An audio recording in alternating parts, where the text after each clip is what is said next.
সুদ হারাম এই কারণে, কারণ টাকার ভেতর থেকে টাকা আসে না। আপনি 1 লক্ষ টাকার একটা বান্ডিল আপনার আলমারির ভেতরে আজকে রাখলেন, 1 বছর পরে খোলার পরে এটা কি 1,10,000 টাকা হবে?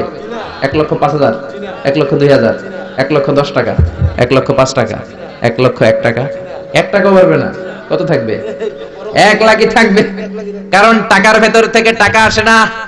টাকার ভেতর থেকে টাকা আসে যখন ওই টাকার সাথে শ্রম যুক্ত হয়, যখন টাকার সাথে কষ্ট যুক্ত হয়, যখন টাকার সাথে মেধা যুক্ত হয়, ঠিক কিনা? তো আপনি টাকা দিয়ে কেমন করে টাকার ভেতর থেকে টাকা নেন? এটা হারাম।